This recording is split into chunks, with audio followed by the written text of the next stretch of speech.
السلام علیکم ورحمۃ اللہ وبرکاتہ. First of all, Jazakumullah khairan kaseer to I Am Empowered platform for giving me the opportunity to share my magical moment with you guys. الحمدللہ ہر ایک کی زندگی میں اللہ تعالیٰ اسے ایک ضرور موقع دیتے ہیں کہ وہ بدل جائے.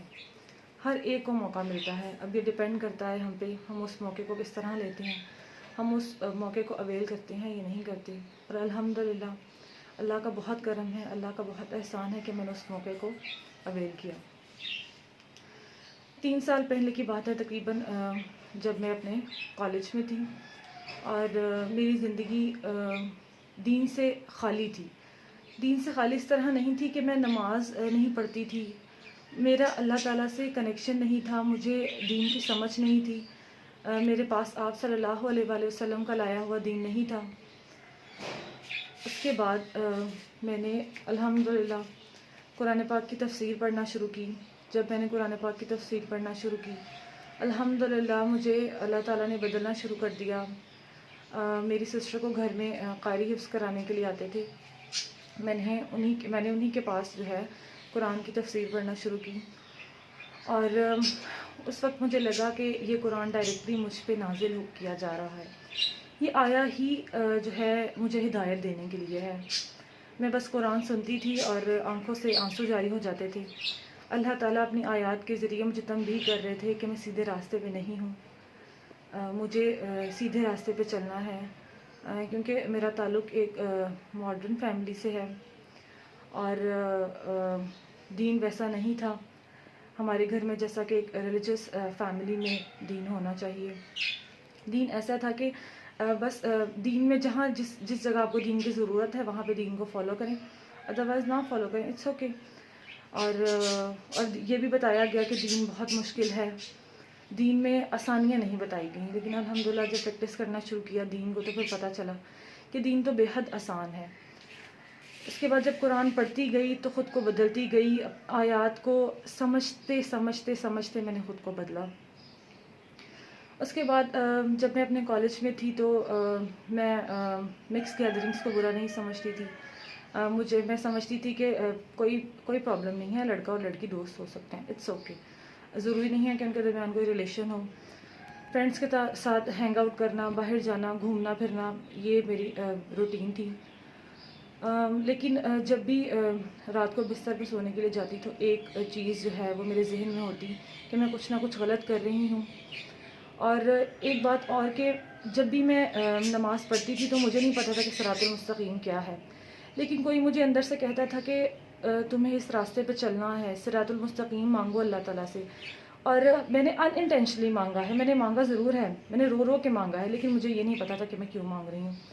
اور الحمدللہ اللہ تعالیٰ نے وہ راستہ مجھے دیا. جب دوستوں کے ساتھ باتیں ہوتی تھی، گروپ بنا لیا، گروپ میں دوستوں کے ساتھ باتیں ہوتی تھی. جب دوستوں کے ساتھ باتیں کرنا شروع کی، اس میں میلس بھی تھے، اس میں فیمیلس بھی تھیں، تو اکثر نماز رہ جاتی تھی میری.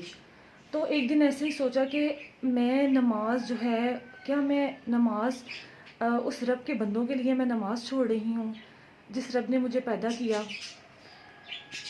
دیٹ واز دا مومنٹ جب میں نے اپنے آپ کو مکمل طور پہ بدلنا شروع کیا. اور میں نے کہا نہیں، میں بندوں کو خوش کرنے کے لیے اللہ تعالیٰ کی ناراضگی مول نہیں لے سکتی. اور پھر آہستہ آہستہ الحمدللہ کچھ بہت ہی زیادہ دیندار دوست ملے جنہوں نے بدلنے میں میری مدد کی. میں نے پراپر نقاب شروع کیا، میں نے عبایا پہننا شروع کیا. الحمدللہ جب نقاب کرنا شروع کیا، پراپر عبایا پہننا شروع کیا تو گھر والوں کی بہت مخالفت برداشت کرنا پڑی، لیکن الحمدللہ میں نے ہر چیز برداشت کی. اس کے بعد مجھے جاب ڈھونڈنے میں بہت مشکل ہوئی اپنے نقاب کی وجہ سے، لیکن میں نے الحمدللہ اپنے نقاب کو سیکریفائز نہیں کیا. میں اللہ تعالیٰ سے پر امید رہی اور الحمدللہ اس کے بعد مجھے جاب بھی ملی. اور جب بھی مجھے زندگی میں دین کو فیس کرنے میں، دین پہ چلنے میں مشکلات آئیں تو ہمیشہ ایک بہت ہی خوبصورت شعر یاد آ جاتا ہے. اللہ تعالیٰ اپنے بندوں سے کہتے ہیں، انہی پتھروں پہ چل کر گر آ سکو تو آؤ، میرے گھر کے راستے میں کوئی کہکشاں نہیں ہے. جب بھی یہ شعر سوچتی ہوں تو الحمدللہ دل کو ایک اطمینان آ جاتا ہے کہ یہ دنیا مومن کے لیے ایک امتحان ہے. مومن کا دل کبھی بھی جو ہے اس دنیا سے مکمل طور پر سیٹسفائی نہیں ہو سکتا. اللہ تعالیٰ جن بندوں کو چن لیتے ہیں پھر ان کو جو ہے مشکلات بھی آتی ہیں. صحابہ اور صحابیات کے جو قصے ہیں ان کو یاد کر لیتی ہوں جب بھی زندگی میں کوئی مشکل آتی ہے. تو بات یہ ہے کہ بیسیکلی ہمیں مشکلات سے گھبرانا نہیں چاہیے، ہمیں مشکلات کو فیس کرنا چاہیے. ہم تو خوش قسمت لوگ ہیں کہ اللہ تعالیٰ نے ہمیں اپنے لیے کسی مشکل میں ڈالا. ہم بہت زیادہ الحمدللہ خوش قسمت لوگ ہیں. بس اللہ تعالیٰ سے ہمیں دین میں آسانی مانگنی چاہیے، اور اس کے بعد الحمدللہ اللہ کا یہ بھی شکر ادا کرنا چاہیے کہ اللہ تعالیٰ نے ہمیں دین پہ چلایا، اور یہ بھی کہ اللہ تعالیٰ ہمیں ثابت قدم رکھیں. میں ایک دعا بہت شدت سے مانگتی ہوں، یا مقلب القلوب ثبت قلبی علی دینک. اے اللہ میرے دل کو دین پہ ثابت قدم رکھیں، کیونکہ جب میں اپنی پچھلی زندگی دیکھتی ہوں تو میں کہتی ہوں مجھے وہاں واپس نہیں جانا. اللہ تعالیٰ پلیز مجھے یہیں پہ رکھ لیں، شیطان کہیں مجھے بہکا نہ دیں. تو میری آپ سب سے بھی گزارش ہے اللہ تعالیٰ سے دین میں ثابت قدمی مانگیں کہ اللہ تعالیٰ ہمیں اپنے اس خوبصورت دین پہ ثابت قدم رکھیں.